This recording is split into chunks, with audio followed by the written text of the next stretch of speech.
Now, I know there have been a million stories out there about Vince with talent, other people in the office with talent.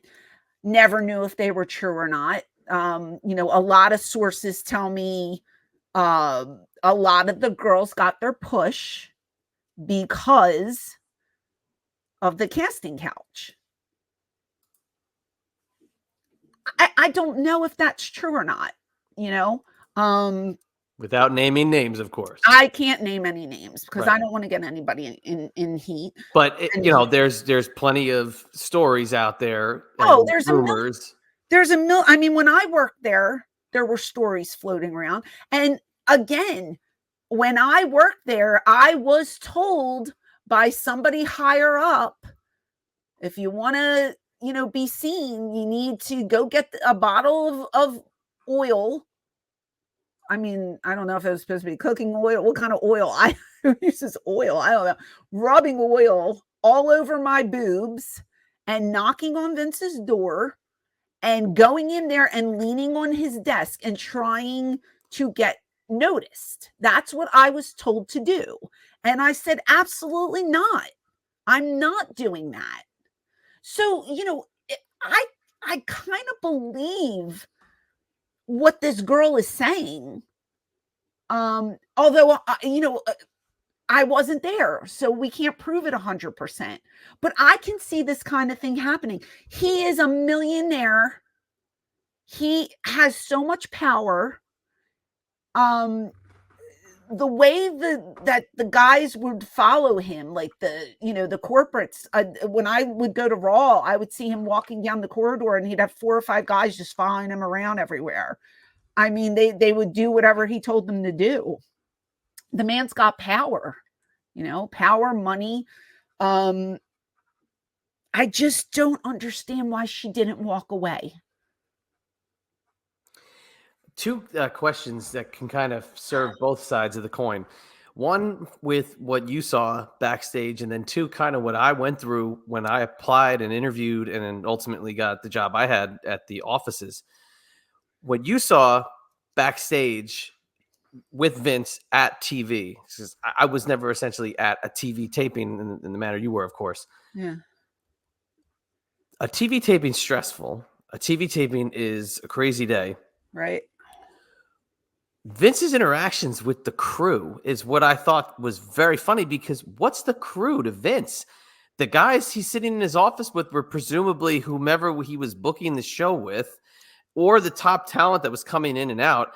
I mean, Vince isn't getting up there and hanging the banners with the ring crew, or putting up the ring, or sitting with the TV gaffers. Yeah. Or, you know what I mean? So that's where I was like, who's the technical crew or whoever? Like that was very murky to me, because it was very vague on who's the TV crew or the technical crew. Maybe production, in the truck, right? But like that wasn't Kevin Dunn in the truck a lot.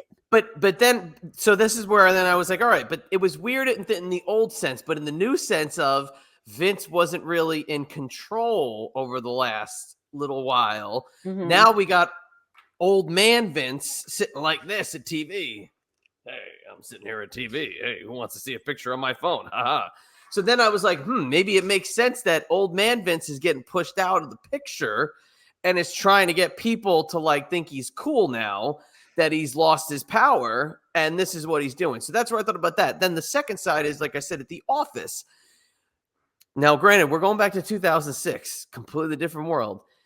The level of fear that roamed those hallways was palpable. Yeah. You could not look the wrong direction without getting heat from somebody.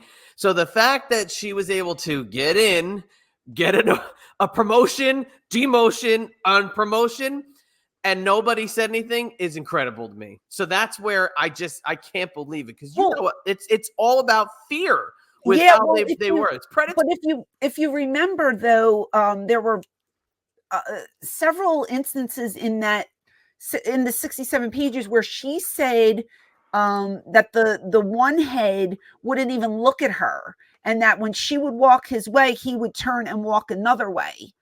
So people knew, but they weren't saying anything, and they were either being very mean to her or they were just ignoring the fact. Yeah. Which, she didn't even work in the main office. She worked across the street, she said. All I know is I could not go through that. There's no way.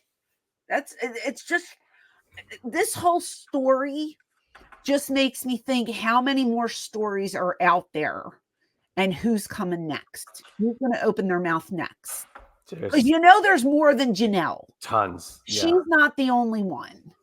And then it brought it back to the referee, I believe, in 1994. No, well, the incident was in the 80s and the suit was in the 90s. Yes. Okay. 80, was it 84? She was in the limo. It was it was some 84, 85 where the limo incidents happened, but then she filed much later. Yeah. And so she's claiming that she was, I guess, to have with Vince McMahon in a limousine. Right. In order to keep her job. And again, like, fire me. Get me out of this limo. I just couldn't do it. I couldn't do it. Well, let's go back to that if you can, if that's all right. When you talk about that incident with the oil, right? Yeah. And when they asked you to do that. Yeah. When you said no, okay, were you met with a surprised reaction, or were you met with a like, oh, whatever, and then like moved on? Because they ask this to everybody every time they come through that hallway. So what was the reaction like when you were absolutely opposed to it? So I was crying. I was literally crying at this point. I remember I was standing in a very closed, it wasn't a hallway, but it was like, there might have been like one of those trunks, with the trunks that they had, the big blue trunks. I might have been between a trunk and a wall or something. And I'm having this conversation with this higher up guy. I'm not going to say who it is. And they're telling me what to do. And I was just sobbing, and he was just like, well, it'll get you noticed or something to that effect. And I was like, I'm not doing it. I'm just not doing it. I said, I want to go home. And basically it was just like, okay, trying to help. I'm just trying to help you. And I was just like, I'm not doing it, and I'm going on record. Vince never made a pass at me. Like, he's never been inappropriate. Like the one time when I'm Vince, that was just weird. It was like, I guess he liked the way I looked when I came out of the makeup chair, but he's never done anything like inappropriate towards me. Right. I just want to put that out there before this, blows up or whatever. But it's like, I was pissed off because, and I'm not trying to be, an asshole, but I know I have talent. I know I'm talented. I know what I can do in the ring. And when you have somebody who has experience and who knows what they're doing, to be told to just, go in there and just do something like that. I've never been told to do anything like that in my life. When I worked for ECW, I didn't have to sleep with Paul or anybody. Like, it was just my talent. I go to a place like this and it's just, all I hear is like, this one's doing this and this one's doing that and this one's with this one. I'm just like, good Lord, do they not look at a person and say, well, they're a really good worker, or they're really good on the mic, or, okay, they're a pretty girl, but they have talent. The talent really, to me, that wasn't in play. It was like, what are you going to do to get him to notice you? And I'm just like, well, frig, who hired me? I want to know who hired me. And when I had that walk with Vince, I asked him, why am I here? Like, you don't know anything about me. You don't know anything about ECW. You have our tape library. You bought the tape library. Well, I don't watch it. He has people watch his stuff for him. And he told me point blank, I don't know anything about ECW. I don't know anything about your work. This is your company and I'm hired. And you don't know a thing about me or about my colleagues that came in with me?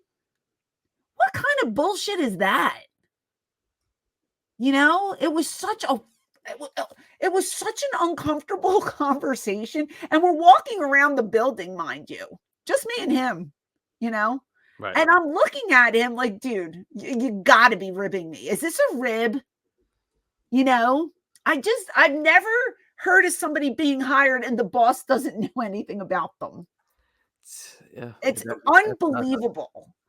And then that's where the whole "what do you got for me, Vince" came from. I had to go chase him down the next night, and that's when he gave me that big hug. That's my girl, and he gave me this big tight hug. And then my name was on the wall, and I'm thinking, huh, but it didn't stay there. Why didn't it stay there? I don't know. Now I have a question for you. After reading the 67-page filing, much like he answered the door for Janelle Grant when he gave her a hug, was he wearing his underwear when he gave you the hug? No, he was wearing a suit. Oh, okay. Sorry. Jabroni. He pulled me. I was in line for my draw, and he pulled me out of line. Francine, can I speak to you? And I was like this. I was like, where's that voice coming from?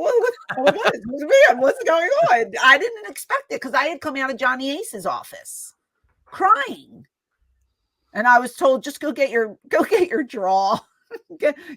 All right, I'll get my draw. And I'm standing there, and then Vince, I took my 10-minute stroll with Vince, and it was just do this to get noticed, do that to get noticed. So with my experience there, and with listening to the stories about what other girls did, or what they had to endure, or what was suggested to them, like Tori Wilson, I think, just came out and said Vince wanted her to do more or something. Like it's just like, is this so hard to believe?